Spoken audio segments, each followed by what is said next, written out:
我说个是，今天没做饭。这网红做菜他妈不开拍照，我真服了。但你要说炒了不好吃，你来找我来。我跟我姥爷商量商量，让我妈跟你姓。这不胡对倒吗？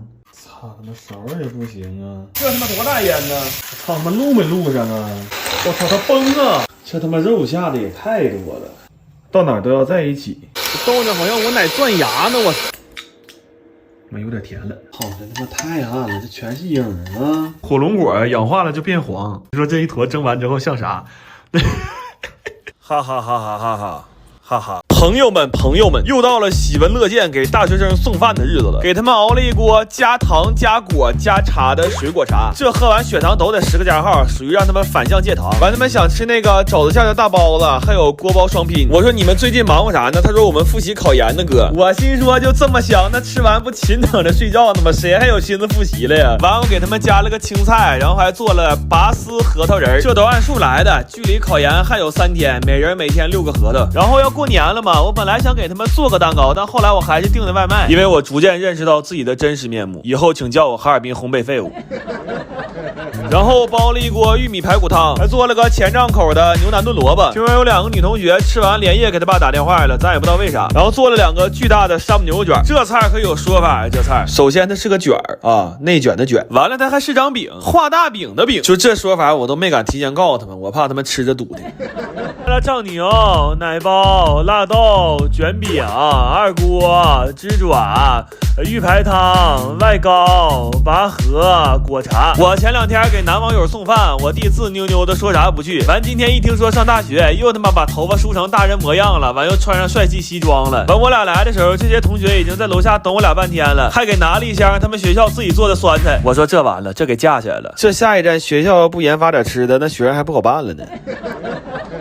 我最近突然特别想吃辣条，但是市面上卖的所有辣条基本上配料表摊开都比我命还长，所以我打算从洗面巾开始，在家做点健康辣条。洗面巾这个活干的可实在是太爽，它不需要掌握任何技巧，就是哪怕中间给它洗碎了，但只要能保持活着，最后肯定都能给它洗到一起去。而且洗成团的面巾又软又不散，捏着特别解压。不过好玩是好玩，这么洗就是有点费手。我们洗了150斤面粉之后，6个人加起来都凑不出一条好手腕。关键第2天晚上我抬头一看，我那手和胳膊洗的都不是一个色儿了。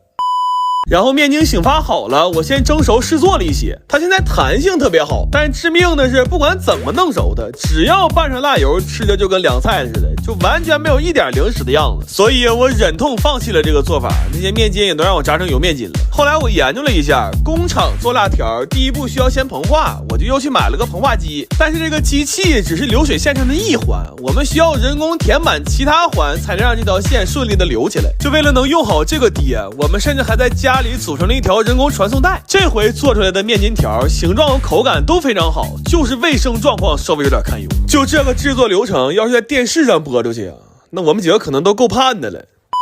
然后这些辣条棒要稍微了能让这辣条更好吃，我先用10几种油调了一个复合油，又放了好多菜和料给它炸成了一锅料油，甚至还用10几种香料做了一个混合料粉。调完这些料，我坐着算了算账，我发现我们现在这个配料用的呀都快比主料贵出50倍了。最后要把辣条棒和辣油充分搅拌一下，为了吃的时候能再香一点，拌的时候我又放了好多芝麻和炸干的辣椒丝儿。这辣条现在油和料都巨多，吃一口油汪汪的，真的特别爽，而且还特别有嚼劲儿，真的是越嚼越香。后来我把那些油面筋也都给拌了，这东西因为油炸过，然后本身又特别吸汁儿，它现在绝对是自制辣条里的隐藏款。这回一共做了2个味的，一半麻辣，一半甜辣。这玩意儿看电视的时候来2包，给嘴唇辣的直木，然后再来上一根我们之前自己做的梦乐滋。要是肠胃好的话，这真的是个特别好吃的吃法，但要是肠胃一般的话，那就只能在半夜的时候静待花开了。好像他妈拉了尿了。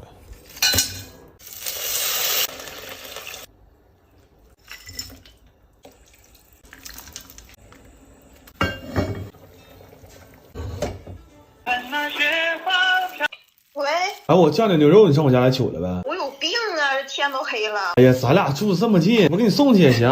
那也行，那你再烧点拿啤酒呗。酒蒙子呀！哎，我收拾收拾过去吧。咱说我头一次去人家，是不是应该先洗个澡啊？我妈和我爸在家吵吵了，我妈做的菜我爸老挑毛病，我爸买的菜我妈也看不上。完了，他俩早晨6点钟给我打电话，让我回家评评理。真的，我真服了，我他妈头一次看着两口打仗不让孩子睡觉的。他俩为啥吃不到一起去呢？我妈吧，因为她老追那个韩剧，所以她就馋韩餐。我就可着家里有的菜，我对付出来这几样。我爸就愿意看着叮咣打仗的，完他就馋肉，我就给这个硬汉做了一锅手抓饭。这回我整明白了，折腾我回来的不是我爸我妈，是他妈这两个一电视。翻了翻冰柜的存货，翻出几个发好的海参让我烧了，还有一个雀老大的鲽鱼头让我浇了。我买了只螃蟹回来，我先来个大点的蟹堡。我弟说还是大块的香啊，但怎么从来没在饭店吃着过呢？你说这不废话吗？这在饭店得卖好几千，他妈多大脑子能去吃它去呀？反狗弟今天也有点贡献，他带了几瓶女生爱喝的如薰果酒，这个酒原果汁含量大于等于75%啊，而且也没有什么色素、香精、添加剂啥的。这玩意儿喝着跟果汁似的，但还有点微醺的那个感觉。我妈喝好了，让我弟再买点。咱们看看我这个狗弟啊，一说再买点，装喝醉呢，真的。来吧，吃尝香了，辣汤、干饺、黑桃、酒油。大蟹堡、韩饭、玉酪、葱参，还有手饭。我寻思着这一桌子想吃的想喝的都有了，我能消停睡个觉了吧？但是他俩又对明天吃啥产生了争论，我们服了。我整不明白他俩到底是真的还是演的。我现在就能整明白一个事儿，就是儿子算是让这两口玩明白了，算是。我上个月花重金买了个烤全羊的配方，今天总算赶个大晴天，我买了只38斤的羊，看看在家能不能烤成功。但这活从来没干过，怕又干1天1宿，等第2天再吃不成隔夜羊了吗？所以就决定奔点先飞。凌晨3点，天刚亮的时候，我们已经把砖搬回来了。这砖呢，看着不多，但加起来得有1吨多。搬上楼之后，心都突突了。这回我整明白了，空腹有氧啊，未必会减脂，但一定会折寿。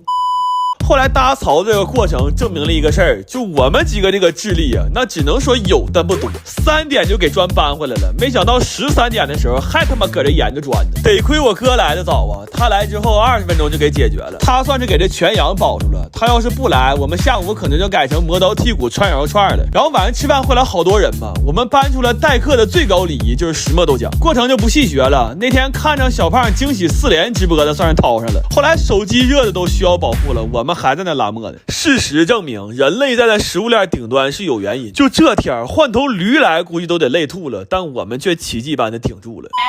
多了，突然发现个事儿，就一直在这转也没注意，这羊不知道啥时候烤丢一块肉，骨头都没了。我寻思这也不合理呀，这再烤下去，不眼瞅要给羊火化了吗？